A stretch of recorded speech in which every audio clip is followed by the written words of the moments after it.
is the transition on Atlantic Television Network. Nigeria's Security and Civil Defense Corps Rivers State Commandant Basil Igwe has condemned the ravaging increase in drugs and substance abuse among the youth.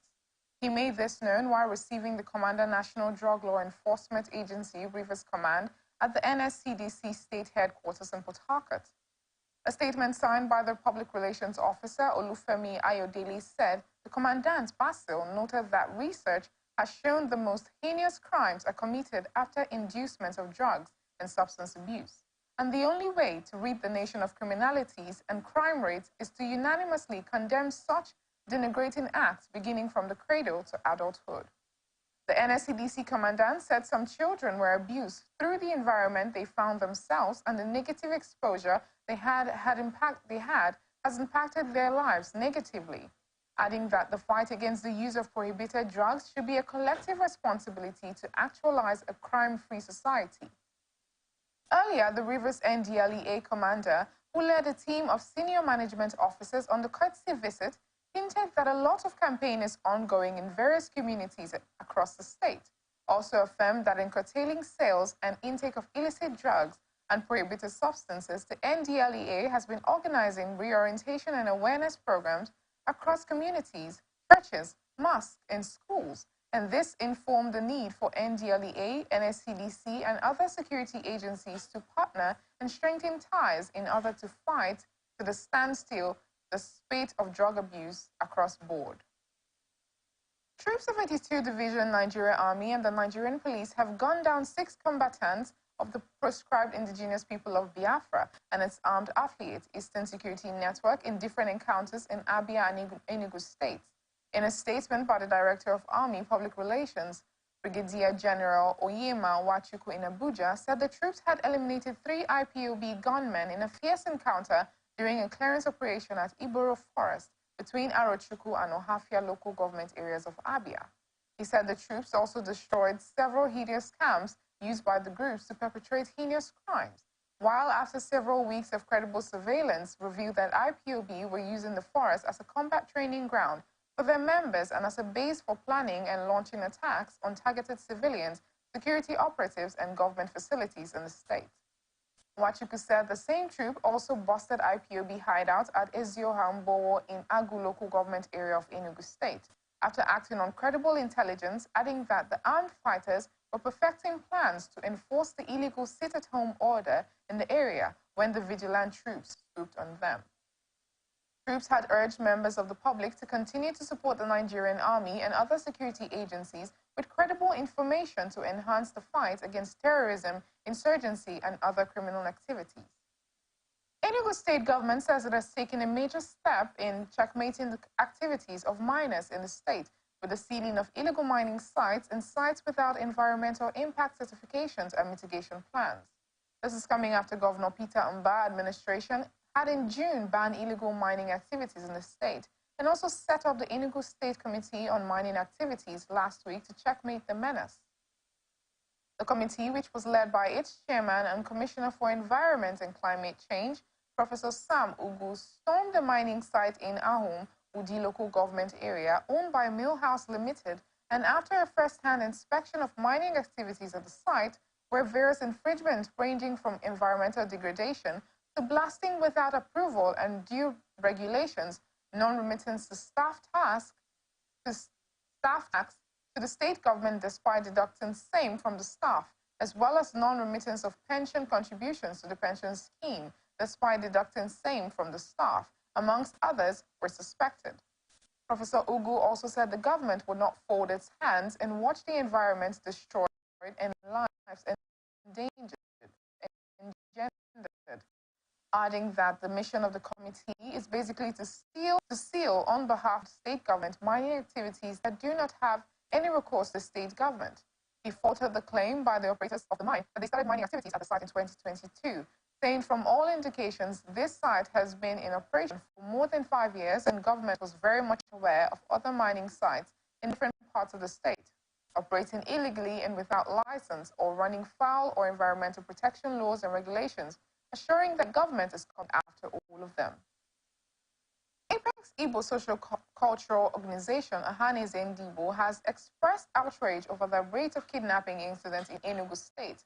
This is coming after no fewer than 20 persons were abducted at different locations in the state over the weekend. Among them were about 14 travelers abducted along the Enugu-Ugogu-Opi Nsukka Road on Friday, and a Catholic priest, Reverend Fr. Masainas Obioma Okide, who was kidnapped in Udi local government area of Enugu State, while a middle-aged man was killed during another kidnap incident in Uzowani local government area of the state. A statement by Theo National President of Ohanaeze Ndigbo Youth Council Worldwide, Mazi Oku Nabuke, said the rate of kidnapping in Enugu was outrageous, adding that hoodlums have taken over every major road outside the state capital, while urging security agencies to swing into action. Oku advised the state governor to further strengthen the neighborhood watch groups in the state to complement the efforts of the conventional security. Nigeria Labour Congress has insisted in its demand to beat the deadline for the planned commencement of an indefinite strike that may lead to the shutdown of the economy, despite the federal government meeting with organized labor on post-subsidy removal palliatives for workers. The party hosted the Minister of Labour, Simon Lalong, in Abuja, however failed to reach a consensus as the Nigerian Labour Congress insisted that the federal government must meet its demand ahead of the 21-day ultimatum issued on September 1st by the Congress. The union had on September 1st handed down the 21-day ultimatum to the federal government over the delay in sharing of palliatives, saying it might be compelled to declare an indefinite labor action if its demands were not met. In furtherance of its demand, the NLC mobilized workers for a 2-day warning strike on September 5th and 6th, partially grounding social and economic activities in several states with banks, ministries, agencies, and departments close to the public in some states. The NLC leadership had said the action was in preparation for a total shutdown of the economy, which would start at the expiration of the ultimatum on Friday this week. While among other demands, the NLC and the Trade Union Congress were asking for wage awards, implementation of palliatives, tax exemptions and allowances to the public sector workers, and a review of the minimum wage. Though the FG made a commitment to restructure the framework for engagement with organized labor on palliatives, the 8-week time frame set for the conclusion of the process expired in August with no action whatsoever. You are watching the Transitional Atlantic Television Network. We return after this break.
Every day, our lives are changed by history.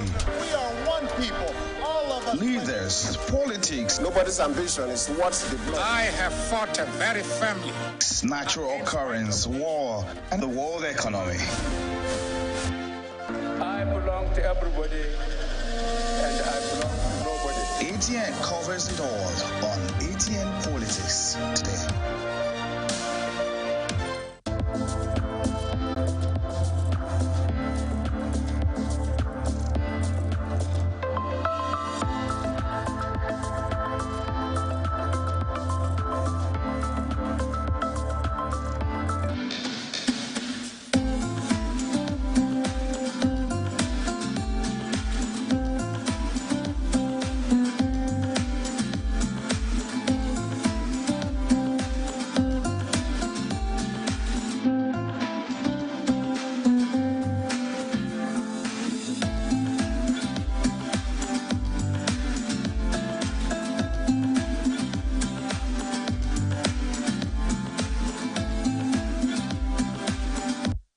Welcome back.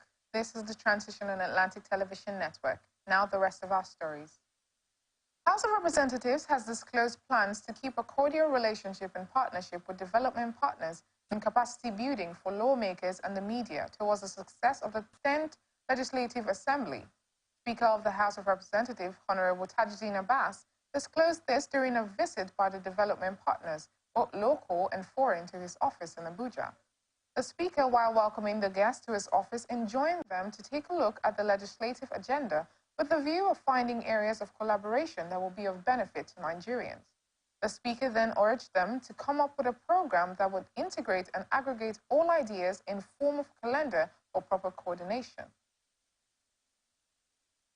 We have observed that over the years, some of you have had to engage different committees and departments of the House of Representatives to sometimes organize programs without a coordinated approach or needs assessment of the House.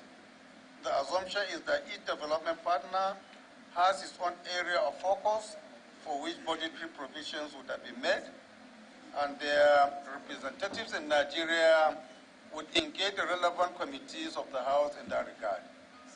While that support is greatly appreciated, there is the need now for coordination in the 10th House of Representatives because of our peculiar challenges of capacity gap. For us to actually make further headway is to find a way of integrating all your activities. The way we do it in the past is not yielding the desired results, even though on fractional basis we might be appreciating what you are doing, but on a global scale, we are not seeing the kind of picture that Nigerians are supposed to see because we are doing them in a not too coordinated manner.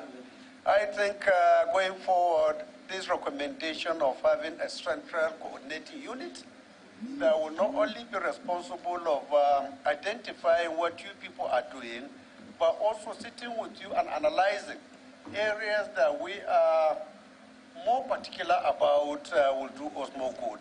In their response, the development partners assured of continued support for the National Assembly, noting that areas of governance, rule of law, and security will be the center of focus. I'm really looking forward to seeing where we can support the new House of Assembly and your agenda. I'd just like to kind of underscore as well that the creation of this program management unit is something that we really welcome. I think to be able to kind of articulate where your priorities lie and to then have a unit that is actually can maybe further expand those and also coordinate the work of the international community, I think can bring in additional stakeholders and also can really help us also to maximise efficiencies as well, so we're not duplicating and we're also very much lockstep in terms of what you want to happen. Present at the event are the Policy and Advocacy Centre, Civil Society Legislative Advocacy Centre, Order Paper, together with the British High Governance and the United Nations Development Programme. The visit, according to the representatives of the various organizations, is to brainstorm on ways to ensure that the 10th legislative agenda, as encapsulated by the Speaker during his swearing, is achieved. And now to some business reports. The federal government has officially reopened the D wing of the old international terminal of the Murtala Mohammed International Airport, Lagos. The government said the aim is to alleviate flight disruptions and improve the overall efficiency of air travel, while the move was part of a broader effort to address the growing challenges faced by travelers and airlines operating in Nigeria, following the sudden relocation of foreign airlines from the international terminal of the Lagos airport to an adjoining new terminal that opened in March. The reopening of the old international terminal, which had been temporarily closed for renovation, was announced by the Minister of Aviation, Mr. Festus Keyamo. A statement signed by the Director of Public Affairs and Consumer Protection, FAAN, Abdullahi Yakubu Funtua, said Keyamo emphasized the government's commitment to enhancing the aviation sector and ensuring that passengers had a seamless travel experience. While the sudden relocation by FAAN came the same day fire razed part of the baggage hall of MMIA, forcing the agency to evacuate passengers and personnel from the facility. Reacting, the Director of Media, FAAN, Mr. Abdullahi Yakubu Funtua, said the airport fire and other developments affecting power supply necessitated the sudden relocation of the foreign carriers, and the use of the D-wing for the processing of passengers had commenced.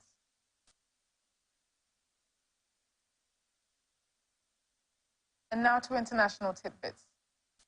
The United States government says there is no quick and easy solution to Nigeria's economic challenges. The U.S. Deputy Secretary of Treasury, Wale Adeyemo, who stated this at a forum with business leaders in Lagos, said the country lacks a macroeconomic framework to attract more dollar-dominated foreign direct investment into its economy. Wale, who spoke at the Lagos Business School in the U.S.-Nigeria economic relationship, said by helping to make investments in Nigeria economy and businesses especially, SMEs can help build a type of ecosystem that can help Nigeria be successful over time.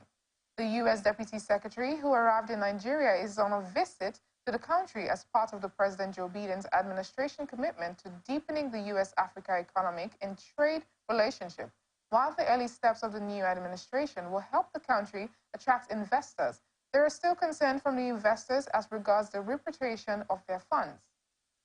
Adeyemo, who was responding to a question about investments and the Nigerian economy from the audience, says Nigeria lacks a macroeconomic framework that is going to help bring a more foreign direct investment, including dollar-based foreign investments, into the country, noting that the government needs to develop a macroeconomic framework that demonstrates its commitment to the fundamentals, and this will in turn help attract foreign investors to the country and help the country's economy. And now into entertainment. Nigerian police force on Tuesday said it will look into the alleged police negligence of late singer Mohbad's petition against show promoter Samson Balgun,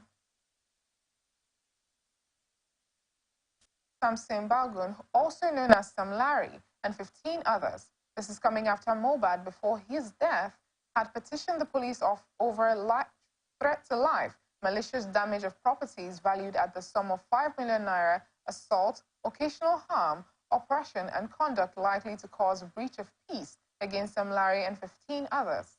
The petition alleged that Mohbad was attacked at a video shoot on June 25, 2023, by Sam Larry and 15 others, all armed, who wreaked havoc on the place, destroying equipment worth over 5 million naira and assaulting the singer, who narrowly escaped with injuries. The petition, which surfaced online shortly after the singer died, led to many accusing the police of negligence.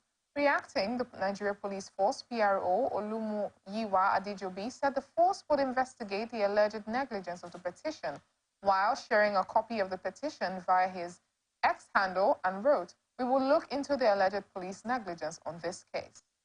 And now to sports. Confederation of African Football has approved increment in pay for teams participating in the Confederation Cup. Nigerian clubs, Bendel Insurance and Rivers United, are among the teams competing in the CAF Confederation Cup this season, while all the participating teams will get a 45% increment in prize money. CAF announced the development on its official website, adding that Rivers United were held to a 0-0 draw by Burkina Faso Etoile Filante in the first leg of their second round tie last weekend. Bendel Insurance, on the other hand, were held to a 2-2 draw by former champions RS Berkane in Benin City, while the reverse fixture of both games would hold in a fortnight. Former Tottenham Hotspur striker Darren Bent says Manchester United forward Marcus Rashford is not a world-class player. Bent also said that Arsenal's Bukayo Saka is more consistent than Rashford. Rashford enjoyed a stellar 2022 to 2023 campaign, bouncing back from a career-worst 2021 to 2022 season in which he lost his place in the Red Devils squad, and has started the season with 1 goal and 1 assist in 5 matches across competitions for Man United. The 25-year-old signed a new 5-year contract, making him Man United's best-paid player in July. And that's the size of the package. Thanks for joining us. I am Valentina Lawrence. You can follow us on all our social media platforms, on Twitter, Atlantic TV Net, Facebook and YouTube, Atlantic Television Network, Instagram, Atlantic TV Network. Do remember that peace and unity are the pathways to progress.